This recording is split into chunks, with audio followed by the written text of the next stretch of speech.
তুমি মরিয়মরে পরীক্ষা করে জিব্রাইল ডাক দিয়া কয়, ও 11 বছরের মরিয়ম শোনো শোনো রে,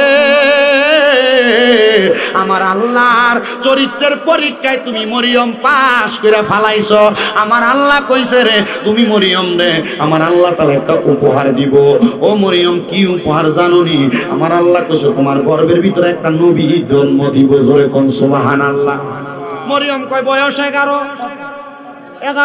এখন যদি আমার গর্ভে সন্তান আসে, বিয়ে তো হয় নাই, মানুষ তো আমারে বিয়ে না হইলে সন্তান হইলে আমরা ভাড়া পাইবেন কি কইব?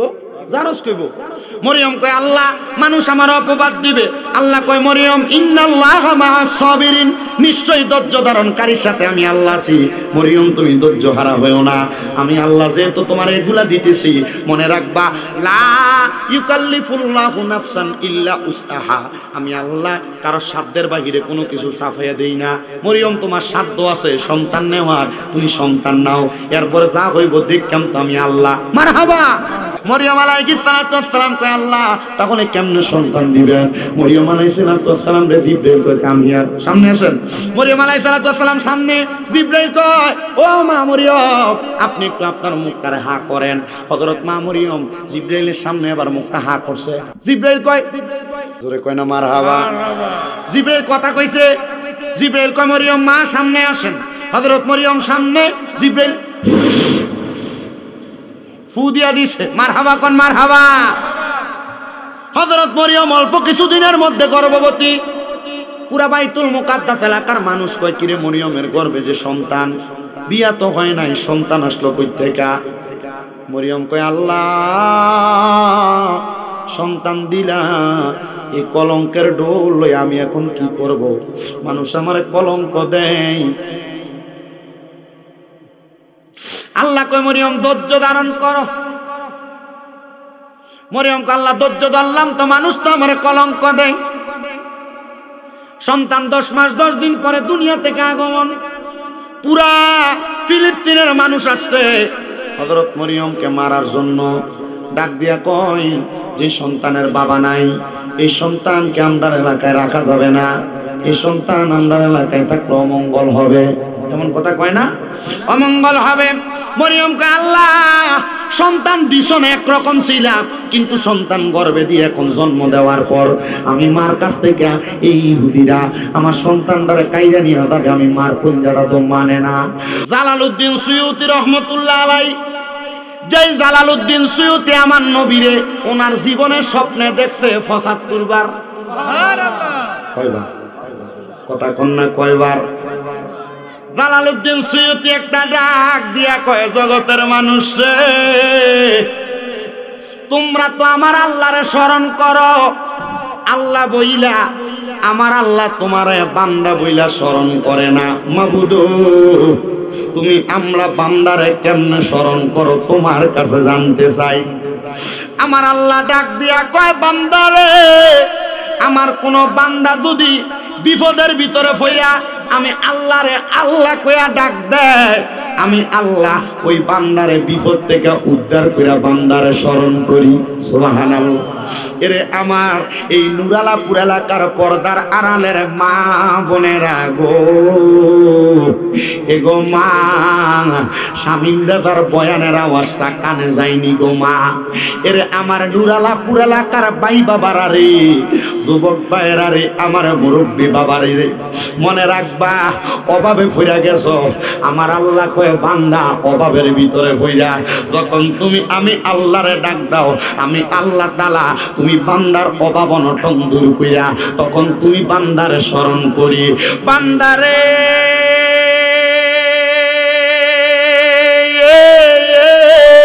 ও বান্দারে মনে রাখো, শুনে রাখো, জানিয়া রাখো, বান্দা যখন তুমি অসুস্থ হইয়া আমি আল্লাহরে আল্লাহ কইয়া ডাকো, আমি আল্লাহ তুমি বান্দার অসুস্থতা দূর কইরা তুমি বান্দারে শিফা দান কইরা বালা কইরা দিয়া স্মরণ করি। জোরে জোরে বলেন সুবহানাল্লাহ। নুরালাপুরের আব্বার অসুখ হয়ে গেছে। আব্বা অসুখ হওয়ার পরে জ্বরের কারণে ঘুমাইতাছে। আল্লাহ গো কইয়া ডাহে, মা মা কইয়া দি ডাহে না। একটা জায়গা তুষ্টা খাইছে, অভ্যাসের কারণে মাগবো করে ডাকে, কিন্তু পরে ঠিকই কয় আল্লাহ বাঁচাও, আল্লাহ বেতা বয়ে দিছে আল্লাহ। এই কথা কয় না কেন? আল্লাহ কয় বান্দা এমন জায়গার ভিতরে পয়রা যখন আমারে ডাকো, আমি আল্লাহ তোমারে উদ্ধার করি। জোরে কোন সুবহানাল্লাহ। আমার ভাইয়েরা রে, গভীর মনোযোগ দিবা। মুসলিম মিয়া ক্ষেতের ভিতরে আয়োজন করছে, লাগে ঠান্ডাটা বেশি লাগে। আমি তো উপরে স্টেজে বইছি, আমার মনে হয় আপনারা এনে যে কত কষ্ট করে বইছেন, আমার মনে হয় মাহফিল যদি না হইতো আপনারা 1000 টাকা দিলে এনে বইতেন না। এই কথা কেন কেন? ভাইয়েরা, বাবারা, বন্ধুরা, তাহলে আমার আল্লাহ স্মরণ করে বান্দারে উদ্ধার কইরা, ঠিক কিনা? কথা কন না, ঠিক কিনা? এমন স্মরণ করছিল আমাদের নবী মুহাম্মাদুর রাসূলুল্লাহ সাল্লাল্লাহু আলাইহি ওয়াসাল্লাম। নবীর আগে দুনিয়াতে আরেকটা নবী আইছিল, যেই নবীর নাম হইল ঈসা নবী। কি নবী? ঈসা নবী। ঈসা নবীর এখনো জন্ম হয় নাই। ঘরে আমার এক ছেলে কয়, হুজুর মা মরিয়মের ওয়াজ কইরেন, মা বোনেরা শিখবো। মা বোনেরা মা মরিয়মের ওয়াজটা শুনে অনেক কিছু বুঝবো। সবার জন্য আমি আমার ওয়াজটা ওই দিকে নিয়ে যাই, যেহেতু আজকের মাহফিলটা একজন প্রখ্যাত আল্লাহর ওলি স্মরণের মাহফিল, ঠিক নি? দেখবেন এই ওয়াজের ভিতরে আল্লাহর ওলি শানটা কেমনে আইয়ে। মা মরিয়ম আলাইহিস সালাতু ওয়াস সালাম এখনো দুনিয়াতে আইছে না। মা মরিয়মের ছেলের নাম ঈসা নবী। মারহাবা। হযরতে মরিয়ম এখনো দুনিয়াতে আইছে না। মরিয়ম আলাইহিস সালাতু ওয়াস সালামের মা মানে ঈসা নবীর নানি, ওনার নাম হলো হযরতে হান্না। নাম কি? হযরত হান্না। আর হযরতে ঈসা নবীর নানার নাম হলো হযরতে ইমরান। মারহাবা কন্যা। হযরতে ইমরানের কাজ ছিল, উনি বর্তমান যে বাইতুল মুকাদ্দাস আছে, ওই যে ইসরায়েল যে জায়গায় জুলুম করতেছে, ফিলিস্তিনের মুসলমানরা মারে না, এই মসজিদে আকসা, কোরআনের ভাষায় এটারে কয় বাইতুল মুকাদ্দাস। তো ঈসা নবীর নানা ওই মসজিদের ইমাম ছিল, খতিব ছিল, বড় ইমাম সাহেব। এক মসজিদের ভিতরে কত ইমাম থাকে না? খতিব সাহেব, ইমাম সাহেব, মুয়াজ্জিন সাহেব, খাদেম সাহেব থাকে না? ঈসা নবীর নানা ছিল ওই মসজিদের বড় ইমাম সাহেব। তো ঈসা নবীর নানি, উনি উনার স্বামীরে বলছে, মানে ঈসা নবীর নানারে বলে, স্বামী গো, আপনার কাছে ফরিয়াদ, আপনি দেখেন না আমার আল্লাহ তাআলা তো আমার একটা সন্তান দিতেছে না। ও আল্লাহ, আমার যদি একটা সন্তান হইতো, আমার সন্তানটা আমাদের ইন্তেকালের পরে আমরা লেগে দোয়া করত। মা বাপ কি জিভুতের কাছে টাকা পয়সা চায় না তো? মা বাপ চাই আমরা মরে গেলে আমরা জিভুতে আমরা লেগে দোয়া করত। কি কথা কন না কেন? ঈসা নবীর নানি একটা ডাক দিয়া কয়, স্বামী গো, আপনি আল্লাহর কাছে দোয়া করেন না, আমার আল্লাহ তাআলা আমার জন্য একটু দোয়া করত। হযরত ঈসা পয়গম্বরের নানা ইমরান আলাইহিস সালাতু ওয়াস সালাম ডাক দিয়া কয়, হান্না, কত দোয়া করলাম, আমার আল্লাহ তো আমি ইমরান আলাইহিস সালাতু ওয়াস সালামের দোয়া কবুল করে না। এ হান্না, আসো আজকে আমরা জামাইব দুইজন মিলই দোয়া করি। স্বামী স্ত্রী একসাথে মিলে দোয়া করলে দোয়া কবুল হয়। নুরাপুর এলাকায় যখন বিয়া হয়, দেখবেন জামাই বরে এক ঘরের ভিতরে ঢুকাইয়া 2 রাকাত নামাজ কিন্তু পড়ায়। কি পড়ায় না আপনার এলাকা? আছে নিয়ম এটা? বলে আসুন আমরা দুইজন একসাথে মিল্লা দোয়া করি। বলে কেন? বলে জামাই বউ একসাথে বৈশা দোয়া করলে আমার আল্লাহ তাআলা দোয়া কবুল করে। আসো আমরা একসাথে দোয়া করি। ঈসা নবীর নানি খুশি হইয়া 2 রাকাত নামাজ পড়ছে। নামাজ পড়ে আমার আল্লাহর কাছে ডাক দিয়া কই, মাবুদ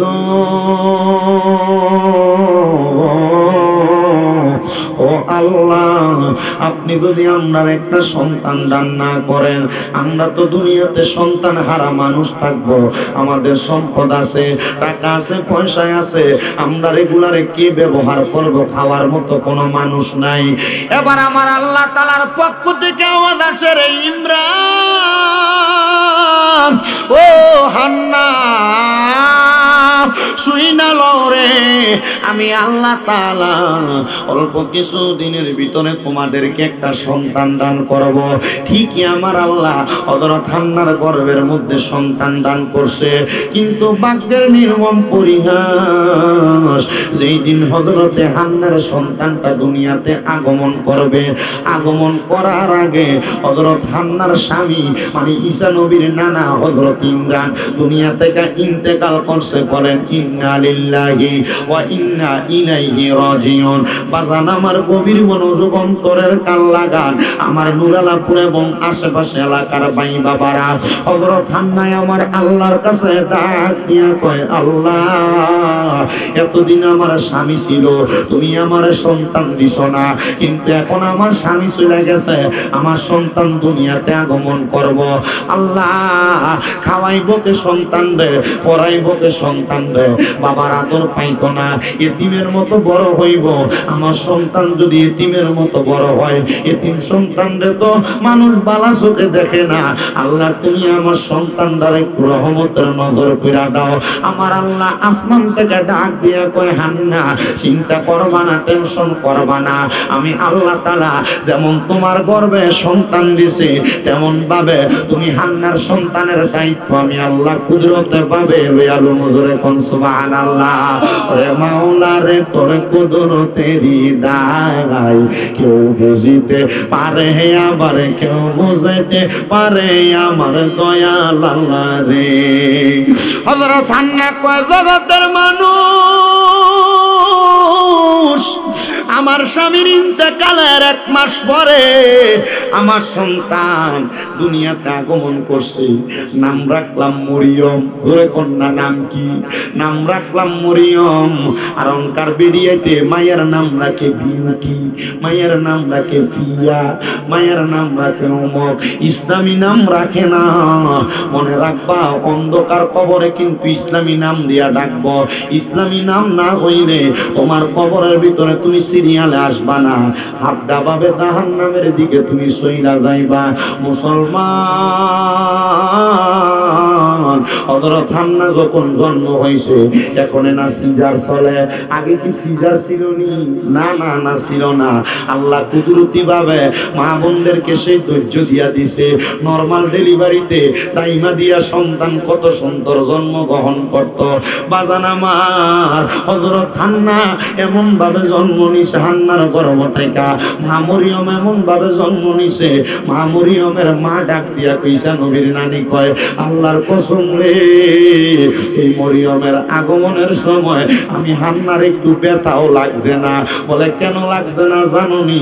কারণ আমি আমার গর্ভের সন্তানটার লইয়া সকাল সন্ধ্যা আমার আল্লাহ তাআলার ডাকতাম, আল্লাহ তাআলার জিকির করতাম। আর অনকালার ভিডিওতে সন্তান গর্ভে লইয়া মোবাইলের ভিতরে টিকটক দেখে। কথা কয় না? আরে তোরা কয় না, ঠিক কি না? আমি বলবো, আমার নুরালাপুরের মা, ও মা, আমি চাই না গো তোমার সন্তানটা খারাপ হোক। আমি চাই তুমি যখন বুড়া হইবা, বিছনার ভিতরে প্রস্রাব পায়খানা করবা, তোমার ছেলেটা নিজের হাত দিয়ে তোমার প্রস্রাব পায়খানা পরিষ্কার করব।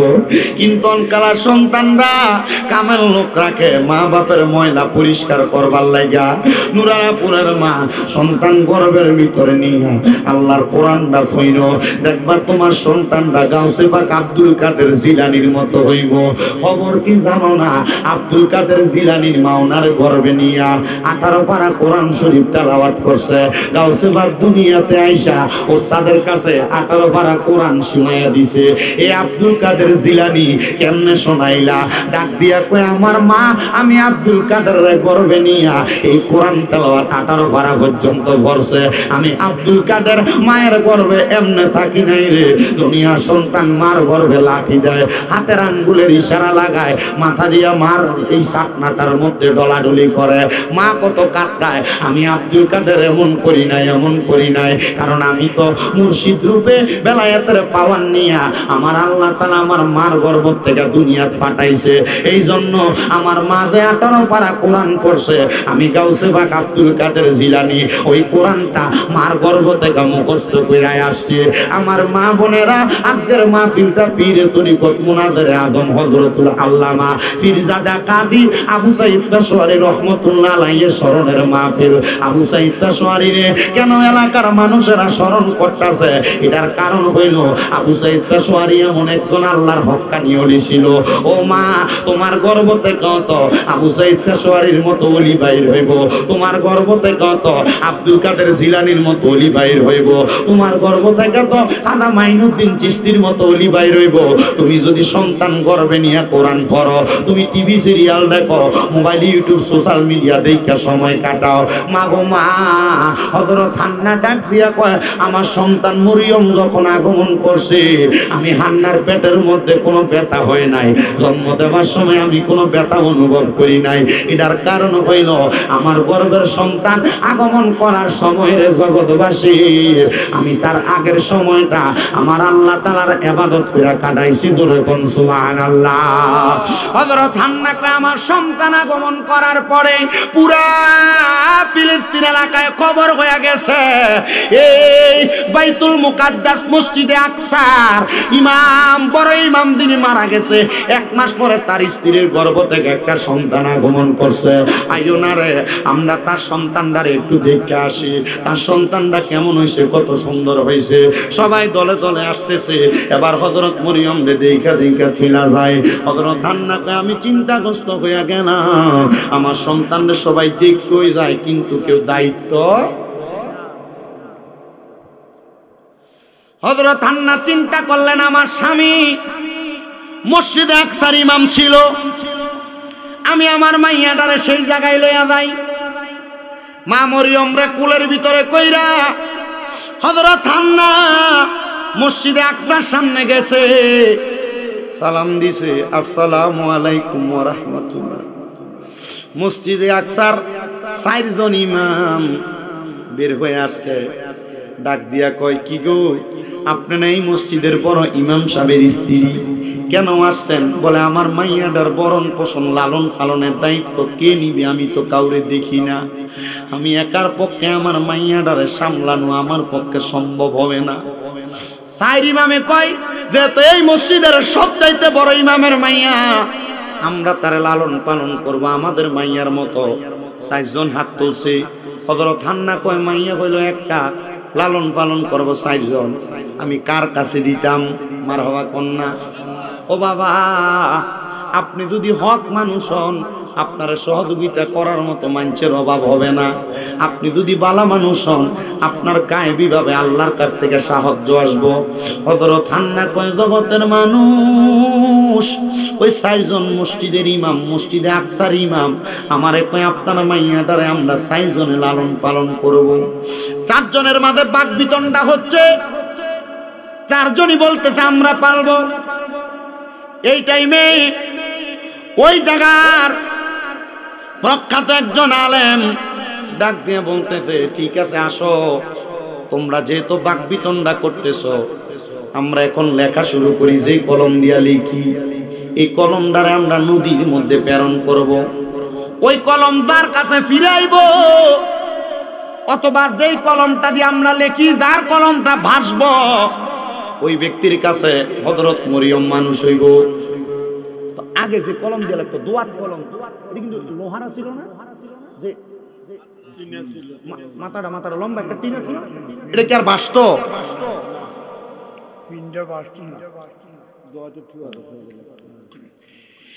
এবারে 4টা কলম সবাই নিছে, 4টা কলম নিয়ে নদীর মধ্যে মারছে।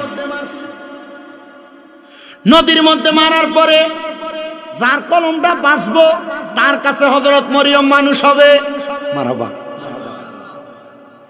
এবার এই 4 জন ইমামের ভিতরে হযরত মরিয়ম আলাইহিস সালাতু ওয়াস সালামের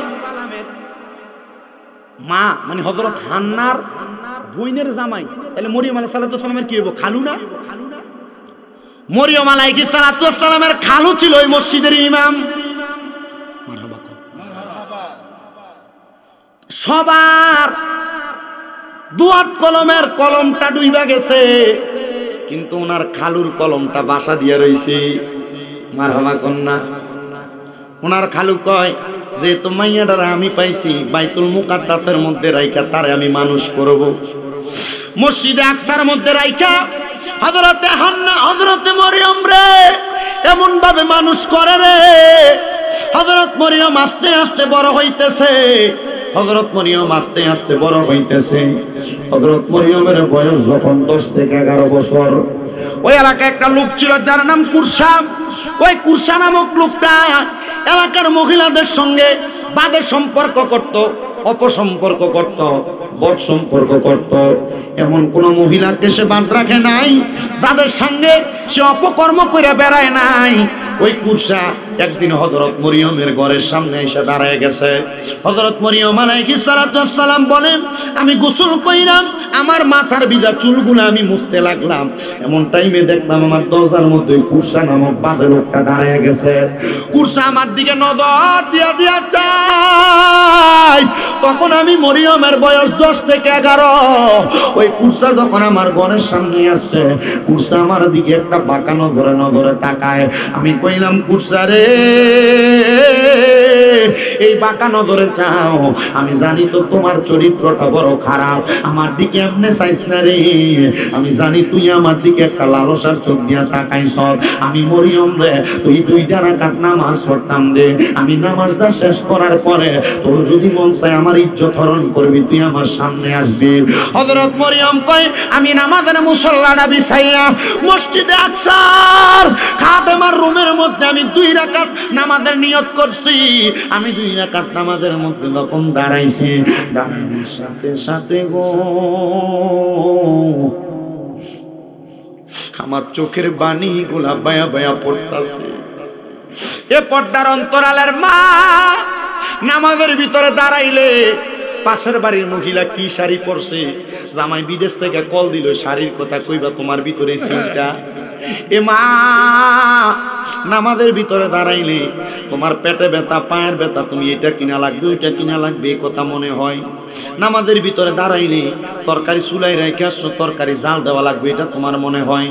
নামাজের ভিতরে দাঁড়াইলে সন্তানরানি পানি থইরা যাবে এই চিন্তা তোমার হয়। এ আমার বয়স্ক বাবারা, নামাজের ভিতরে দাঁড়াইলে আপনার ব্যবসার কথা মনে হয়ে জাগা, ফুতে অসুস্থ, ওষুধ কিনা লাগবো, টাকা নাই, অভাব আছেন, ঋণ আছেন, দেওয়া লাগবে এই কথা মনে হয়ে জাগা। কেন হয় জানেননি? কারণ আপনি এখনো পর্যন্ত খুশু এবং খুশুর সাথে নামাজ পড়তে পারেন না। নামাজের মধ্যে আল্লাহর সঙ্গে আপনার মেরাজ হয় না। আল্লাহর নবী কয়, জগতের মানুষ এমন ভাবে নামাজ পড়বা যেন আমার আল্লাহর সাথে মেরাজ হয়। হযরত মরিয়ম কয়, জগতের মানুষ আমি নামাজের ভিতরে দাঁড়াইয়া আমি চোখের পানি গুলা চাইরা দিছি, আমি চোখের পানি গুলা সারি আর কান্দি আর ডাক দিয়া কয়, আল্লাহ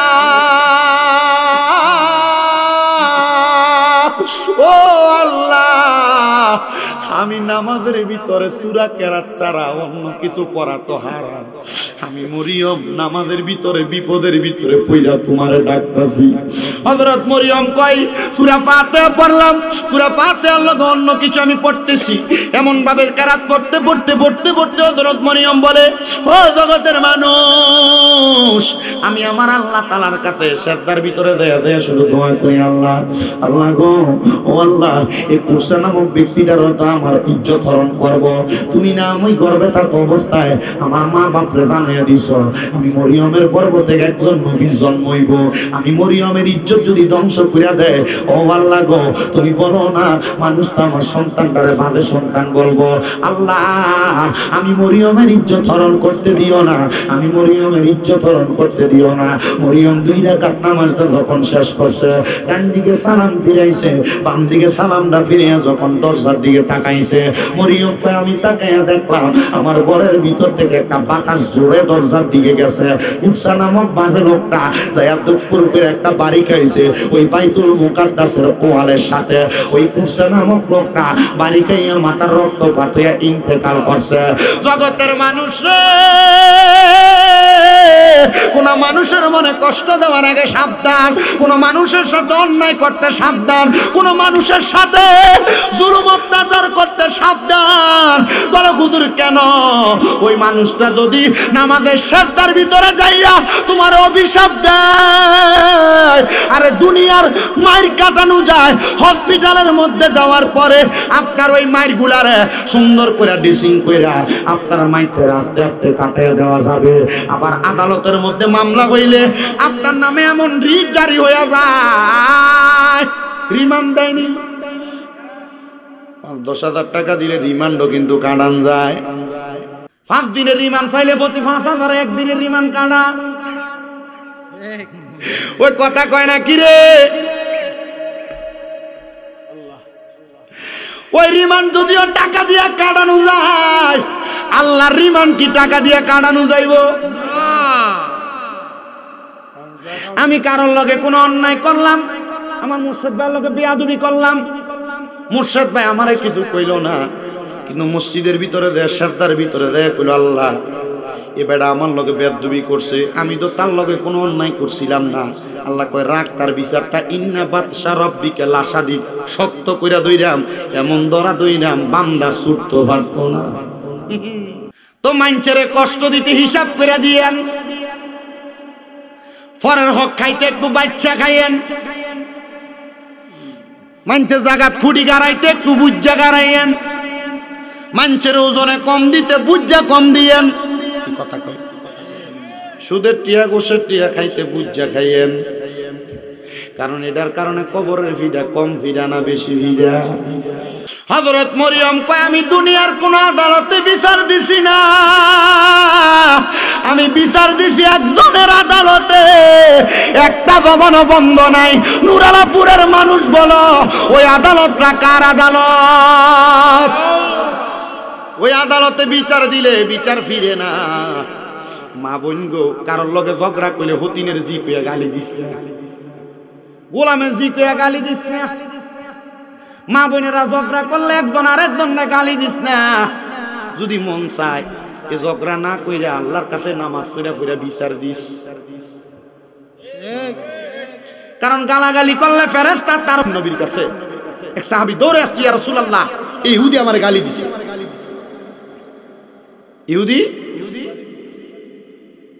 ইহুদি নবীজির সামনে এসে আবার গালি দিল। নবী আমার মুস্কি মুস্কি হাসে। সাহাবী ডাক দিয়ে কই ইয়া রাসূলুল্লাহ আমারে গালি দিয়ে আপনি দিয়ে হাসেন। ইয়া হাবিবাল্লাহ আমারে গালি দিয়ে আপনি দিয়ে হাসেন। সাহাবীটারে ওই ইহুদিটা আরেকবার গালি দিছে। নবী হাসি দেখে সাহাবী কয় নবী তো বিচার করে না। ওই সাহাবী তার গালির জবাব দিয়ে দিছে, আমার নবী মুখটা কালা করে ফেলছেন। সাহাবী কই ইয়া রাসূলুল্লাহ, চিন্তা করছেন? প্রথম গালি দিছে নবী হাসে, দ্বিতীয়বার গালি দিছে নবী হাসে, তৃতীয়বার গালি দেওয়া নাই, বেটা কি করছে? উত্তর দিছে। নবী কি করছে? প্রথম হাসছে, পরে কি করছে? মুখটা কালা করে লাইছে।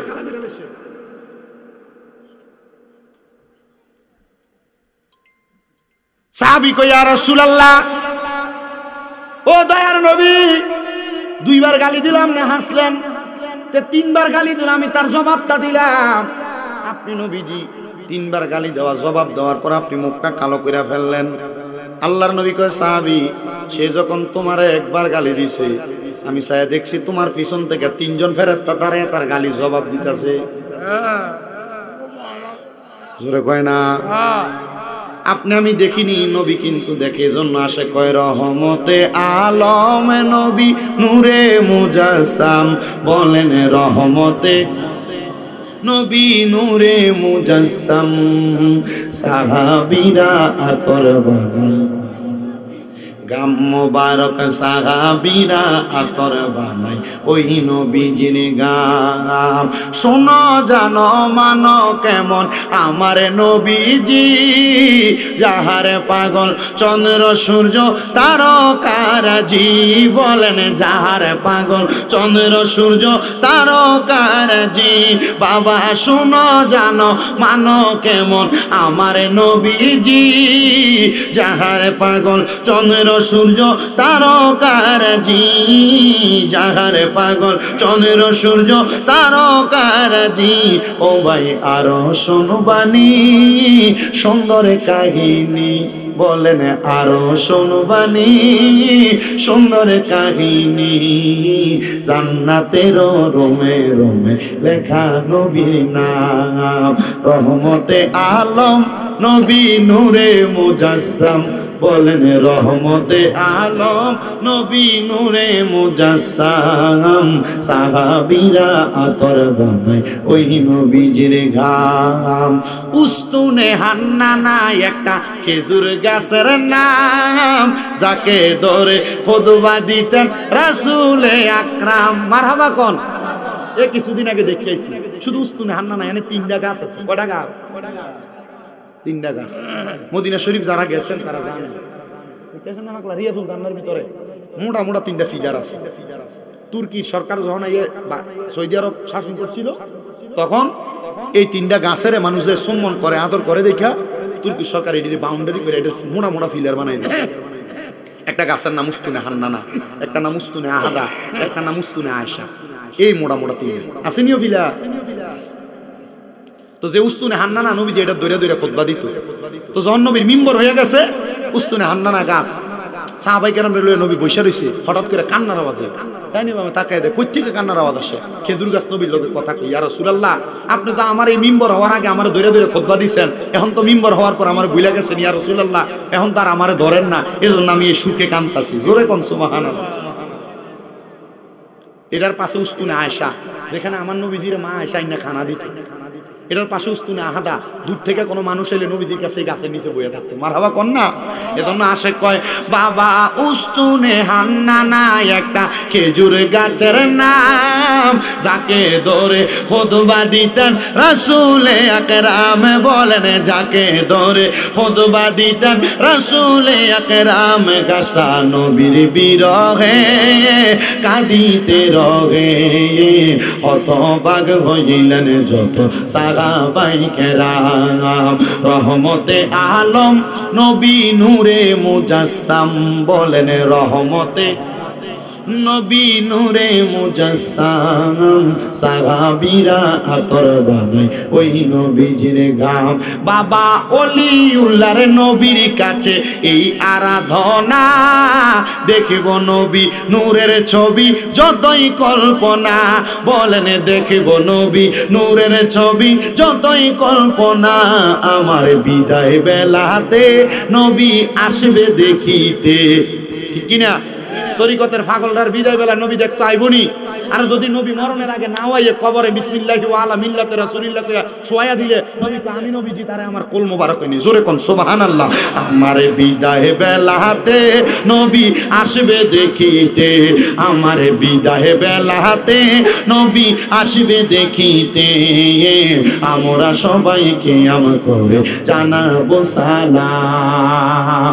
আমার মুসলমান তো যেই কথা বলতেছিলাম, ওই সাহাবী যখন গালির জবাব দিছে, নবীর মুখটা কি কালা না সাদা? নবীর মুখটা একবার অন্ধকার করে ফেলছে।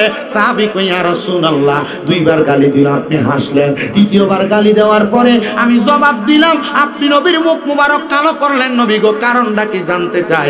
আমার নবী কয় তুমি যখন প্রথম গালিটা শুনলা জবাব দাও নাই, চুপছি না, তোমার পক্ষ থেকে 3টা ফেরেশতা জবাব দিয়া দিছে। 2য়বার যখন তোমারে গালি দিল তুমি জবাব দাও নাই, 6 জন ফেরেশতা তোমার জবাব দিছে। কিন্তু 3য়বার যখন তুমি তারে গালিটা প্রদান করার পরে জবাব দিছো রে, আমি দেখলাম ওই ফেরেশতাগুলা ফিরা চইলা যায়। আমি এই জন্য নবীজি মুখটা কালা কইরা ফালাইছে। আমার নবী উম্মত কেউ যদি তোমরা গালি দেয় তুমি তারে ফিরা গালির জবাব দিও না, তোমার পক্ষ থেকে ফেরেশতা তারে জবাব দিয়া দিব। আমার এই নুরালাপুরের মা ও সোশ্যাল মিডিয়ার মাধ্যমে দেখনেওয়ালা দেশের মা বোনেরা গো, কেউ যদি তোমার অন্যায়ভাবে গালি দেয়, কেউ যদি তোমার গালি দেয় অন্যায়ভাবে হোক অন্যায়ভাবে হোক, তার গালির জবাবটা তুমি তোমার মুখ দিয়া দিও না। বলে হুজুর কেন? কারণ গালির জবাব দিলে তোমার গালির জবাবটা কিন্তু ফেরেশতার দিত না। তুমি যদি চুপ কইরা থাকো, আমার আল্লাহ তাআলার ফেরেশতারা তোমার পক্ষে থেকে তোমার জবাবটা দিয়া দিব। এবার ওই হযরতে মরিয়ম ডাক দিয়া আমি নামাজের সিজদায় দিয়ে বিচার দিছি।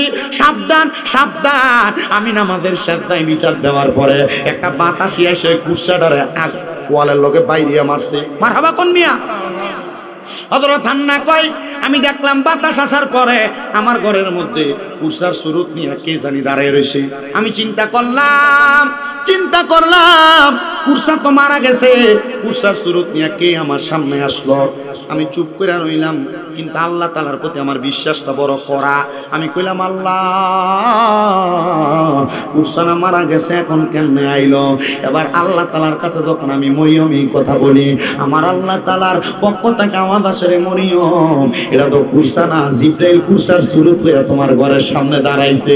তুমি মরিয়মরে পরীক্ষা করে জিবরাইল ডাক দিয়া কয়, ও 11 বছরের মরিয়ম শোনো রে, আমার আল্লাহর চরিত্রের পরীক্ষায় তুমি মরিয়ম পাস করে ফালাইছো। আমার আল্লাহ কইছে রে, তুমি মরিয়ম রে আমার আল্লাহ তাআলা একটা উপহার দিব। ও মরিয়ম, কি উপহার জানোনি? আমার আল্লাহ কইছে তোমার গর্ভের ভিতরে একটা নবী জন্ম দিব। জোরে কোন সুবহানাল্লাহ। মরিয়ম কয় বয়স 11। এখন যদি আমার গর্ভে সন্তান আসে, বিয়ে তো হয় নাই, মানুষ তো আমারে বিয়ে না হইলে সন্তান হইলে আমরা ভাড়া পাইবেন কি কইব? জারজ কইব।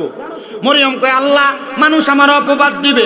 আল্লাহ কয় মরিয়ম ইন্নাল্লাহা মা'আস সাবিরিন, নিশ্চয়ই ধৈর্য ধারণকারীর সাথে আমি আল্লাহ আছি। মরিয়ম তুমি ধৈর্য হারা হয়ো না।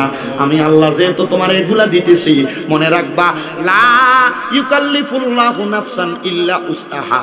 আমি আল্লাহ কারো সাধ্যের বাহিরে কোনো কিছু সাফাইয়া দেই না।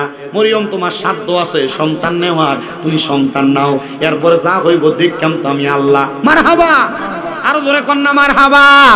মুসলমান হযরতে মরিয়ম আলাইহিস সালাতু ওয়াস সালাম 10 জন নিছে আল্লাহ আটারি করলে হইতো না, মানুষ চাই থাকবো তোমার দিকে।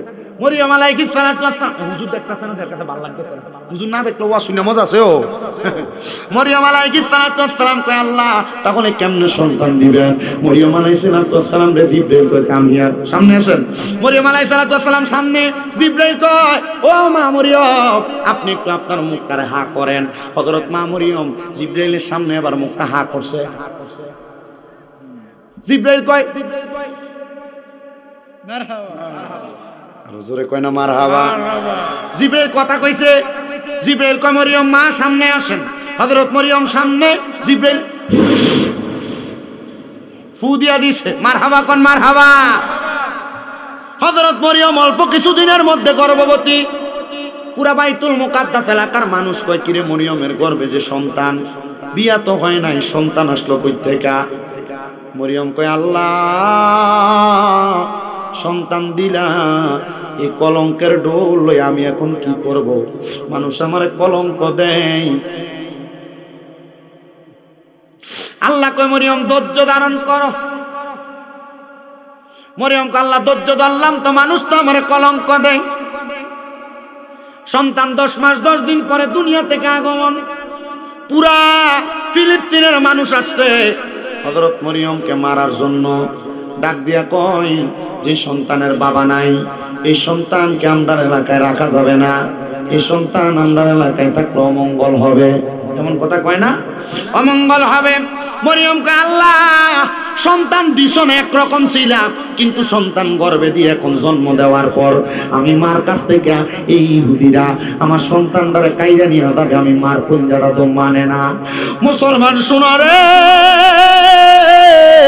গতকালকে চট্টগ্রামে ইস্কন নামক হিন্দু উগ্রবাদীরা ওই মুসলমান একজন ভাইকে আঘাত করে হত্যা করেছে। মুসলমানের মসজিদের মধ্যে তারা ইট পাটকেল নিক্ষেপ করেছে।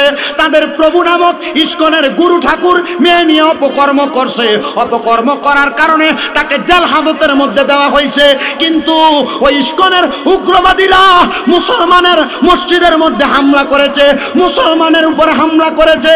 বাংলার মুসলমানের ঈমান যদি থাকে গুরু গোবিন্দর মতো শক্তি নিয়ে ইসকন যদি মুসলমানের উপরে হামলা চালায়, আল্লাহর কসম মুসলমানেরা ইসকন নামক হিন্দুত্ববাদী উগ্রবাদীদেরকে শাহজালালের মতো আল্লাহু আকবারের ধ্বনি নিয়ে ইসকনদেরকে বাংলা থেকে উৎখাত করবে। কথা বলেন ঠিক কিনা?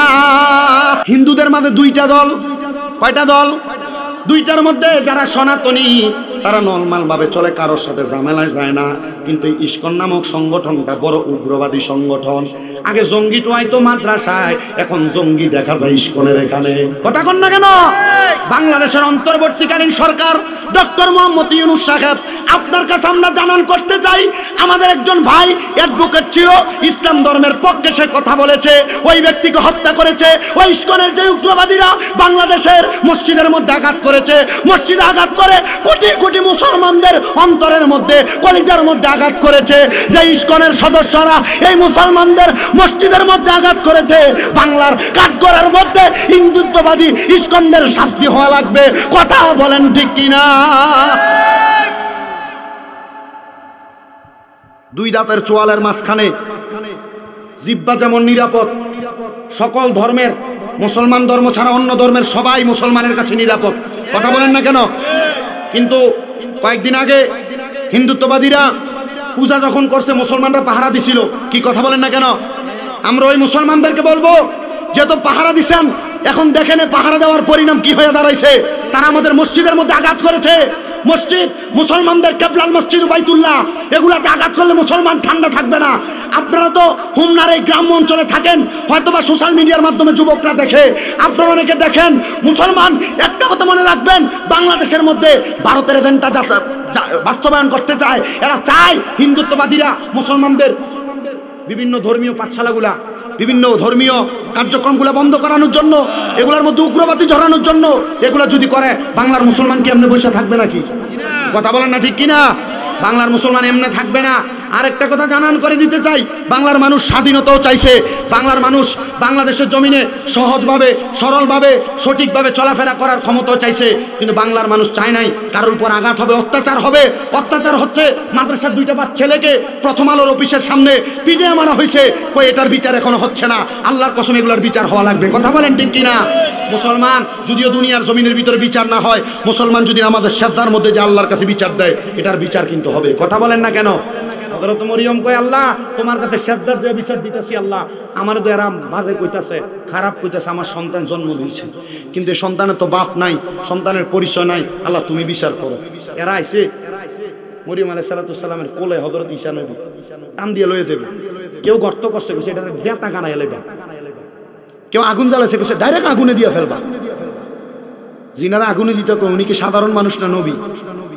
জোরে কোন?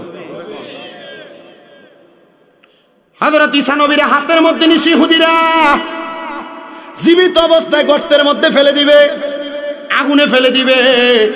হযরত ঈসা পয়গম্বরের মা মরিয়ম আলাইহিস সালাম লগে লগে আল্লাহর কুদরতি কমে সাজদা দিয়া দিছে। আল্লাহর সাজদা দিয়া কয়, আল্লাহ আমার সন্তানরে মাইরা লাইবো, আমি মা কেমনে সহ্য করব? মার মতো আদর কিন্তু ফুটেরারে কেউ করে না।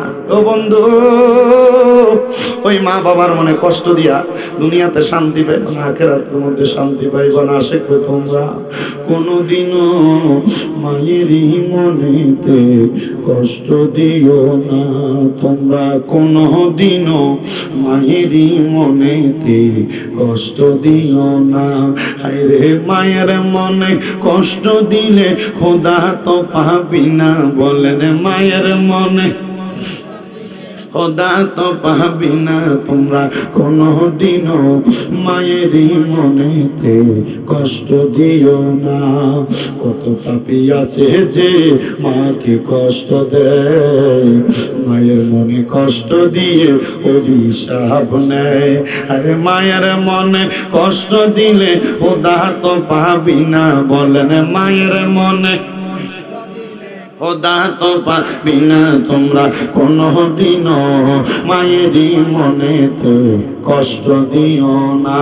মাগো তোমার মত লয় না কেহ আমায় বুকে টানি, আদর করে মুছে না কে মা আদর করে মুছে না কেউ আমার চোখের পানি। হায়রে মা জননী আমার, হায়রে মা জননী। কিন্তু বর্তমান জামানা অনেক পরিবর্তন হয়ে গেছে। যে ফুতে কামাই করে আইন না দেয় মা বাবা ওই ফুতের বেশি আদর করে। কথা কন না কা কি তো কথা মূলটার মধ্যে থাকি, মায়ের আদরটা বেশি। কি আদরটা বেশি? হযরতে মরিয়ম কয় আমি আল্লাহর কাছে কাঁদতে লাগলাম যখন আমার ফুত হযরত ঈসা নবীরে তারা মাটির নিচে ফালাইয়া দিব। এই টাইমে ঈসা নবী কয় শোনো রে, আমার মা আমার এমনি জন্ম দেয় নাই, আমার আল্লাহ তাআলা জিবরাইলের ফুয়ের মাধ্যমে আমার মার গর্ভে দিয়েছে। সুবহানাল্লাহ। এলাকার মানুষ কয় যে তো বাবা নাই, মানুষ তার ব্যাপারে বাজে মন্তব্য করবে। মরিয়ম এই ঈসা নবীরে তুমি নিয়ে দূরে কোনো জায়গায় রাইখে আসো। ঈসা নবীরে দূরে এক জায়গার মধ্যে রাখতে গেছে। হযরতে মরিয়ম কয় আল্লাহ, হযরত মরিয়ম আলাইহিস সালাতু ওয়াস সালাম আমার আল্লাহ তাআলার কাছে কান্দে, আল্লাহ এই ফুতেরে কই রাইখা? আমার আল্লাহ তাআলা কয় মরিয়ম তোমার এলাকা থেকে দূরবর্তী একটা পাহাড় আছে, ওই পাহাড়ের গুহার মধ্যে রাইখা আসো। মরিয়ম কয় আল্লাহ আমার ফুতেরে খাওয়াইবো কে? বাচ্চা মানুষ কান্না করবে। আমার আল্লাহ তাআলা ডাক দিয়া কয় মরিয়ম খাওয়ানোর দায়িত্ব তো আমি আল্লাহর, চিন্তা করিস না রে, চিন্তা করিস না। আমার আল্লাহ তাআলা হযরত মরিয়ম রে এমন দয়া করছে রে, এমন দয়া করছে। মরিয়ম কয় আল্লাহ আমার ফুতে খায় কি? ওরে বাবা আপনাদের এলাকায় সন্তান জন্ম নেওয়ার পরে দেখবেন সন্তানের আঙ্গুল শোনে না। এটা কেন সই জানেন? হযরত মরিয়ম যখন ওই সন্তানের রাইখা আসতে গেছে, আমার আল্লাহ রে কয় আল্লাহ ফুতে খাইবো কি রাইখা গেলে? আল্লাহ কয় প্রত্যেক রাত্রবেলা এসে এসে সন্তানরে খাওয়াইও। আমার আল্লাহ রে কয় আল্লাহ রাত্র খাওয়াইলে সারাদিন কি আমার ফুতের পেটে খিদা লাগবো না? আল্লাহ কয় মরিয়ম আমি আল্লাহ তোমার সন্তানের শাহাদাত আঙ্গুলের মাথার ভিতরে একটা জান্নাতের দুধের নহর লাগাইয়া দিছি। তোমার সন্তানের পেটে ক্ষুধা যখন লাগবো, সন্তান যদি ডাইন হাতের শাহাদাত আঙ্গুলটা মুখের ভিতরে দেয়, আমি আল্লাহ তাআলা তোমার সন্তানরে কুদরতি ভাবে খানা খাওয়াইয়া দিব।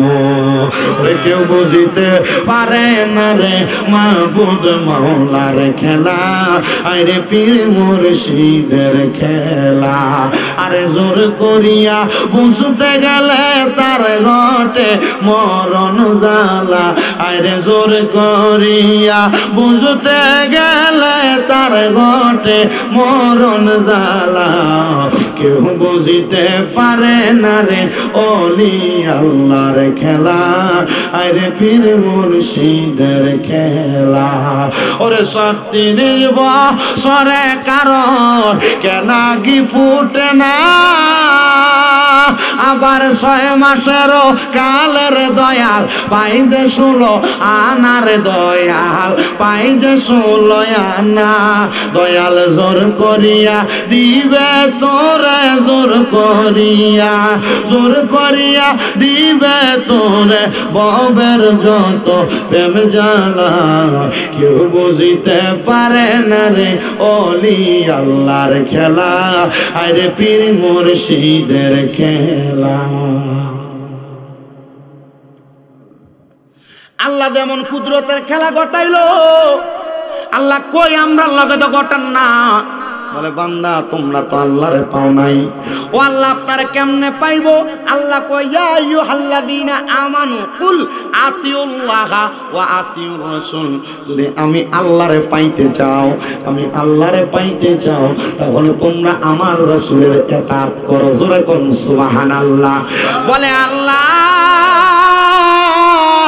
আপনার রাসূলরে তো আবু বকর সিদ্দিক দেখছে, আপনার রাসূলরে তো হযরত ওমর রাদিয়াল্লাহু আনহু দেখছে, আপনার রাসূলরে তো ওসমান জিন নুরাইন দেখছে, আপনার নবীরা তো হযরত আলী দেখছে, আপনার সাহাবীরা দেখছে।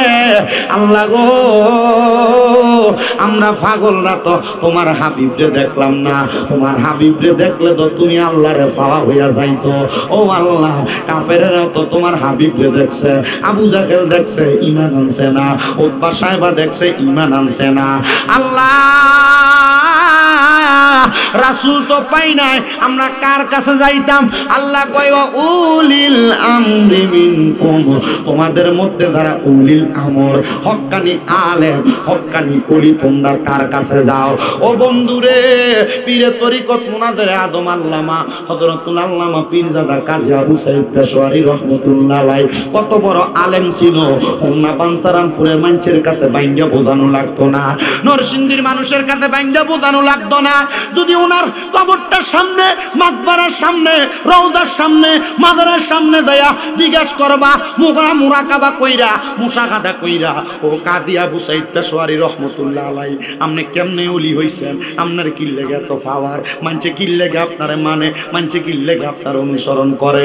হযরত কাজী আবু সাইদ পেশোয়ারি কইব রে, আমি আমার রাসূলরে ভালোবাসছিলাম, আর আমার আল্লাহ তাআলা রাসূলের ভালোবাসা, মুহাব্বত আমি কাজী আবু সাইদ পেশোয়ারির কলবে থাকার কারণে সমস্ত এলাকার মানুষের অন্তরে আমি আবু সাইদের ভালোবাসা দান কইরা দিছি। দয়াল মুর্শিদ বিনে গো আপন বলতে কেহ নাই জগতে, আমার পেশোয়ারি বিনে গো আপন বলতে কেহ নাই জগতে। ওরে দেখাইয়া তার রূপের ঝলক, দেখাইয়া তার রূপের ঝলক, মনে কইরাছে ও দাসী পানো মুর্শিদ তোমায় ভালোবাসে। আমার মুর্শিদ কেন বোঝে না গো তারে আমি কত ভালোবাসি, আমার পেশোয়ারি কেন বোঝে না গো তারে আমি কত ভালোবাসি। ওরে দেখাইয়া তারে রূপের ঝলক পেশোয়ারি গো,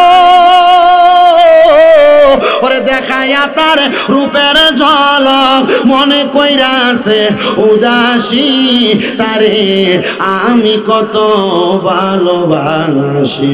আমার পেশোয়ারি কেন বুঝে না গো তারে আমি কত ভালোবাসি।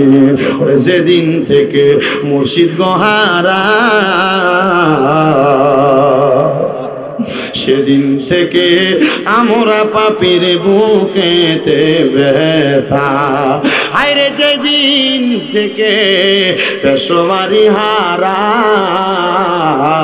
সেদিন থেকে আমরা পাগলের বুকেতে ব্যথা। ওরে একবার দেখা দিয়া মোরে, একবার দেখা দিয়া মোরে, মনে কইরা দাও সান্ত্বনা পানো মুর্শিদ তোমার মুখের হাসি। আমি কেমনে বলিব পেশোয়ারি বাবা তোমার মুখের হাসি। কাজী আবু সাইদ পেশোয়ারি রহমতুল্লাহ আলাইহির মতো এমন হক্কানি আলেম, এমন একজন হক তরিকতপন্থী লোক, বড় আল্লাহর ওলি পাইতে তোমার বড় কষ্ট হবে। যেমন পীর তেমন আলেম, পীর আছে কিন্তু আলেম নাই, আলেম আছে পীর নাই, কিন্তু ওনার মধ্যে দুইটা জিনিস আছে। ও মুসলমান রে, ও আমার হোমনা নুরালাপুরের বাবারা, হযরত আবু সাইদ পেশোয়ারিরে কেন অনুসরণ করি? কারণ আমরা জানি আল্লাহর ওলিদেরকে অনুসরণ করলে রাসূলের অনুসরণ হইব, রাসূলের অনুসরণ করলে আল্লাহর অনুসরণ হইব। তার মানে ওলি পাইলে রাসূল পাইবা, রাসূল পাইবে আল্লাহ পাইবা। জোরে কোন ঠিক কিনা? এই জন্য আমরা আল্লাহর ওলিদেরকে অনুসরণ করি। ঘোষণাকার আল্লাহর। আল্লাহ কয় কুল আতিউল্লাহ ওয়া আতিউর রাসূল ওয়া উলিল আমরি মিনকুম।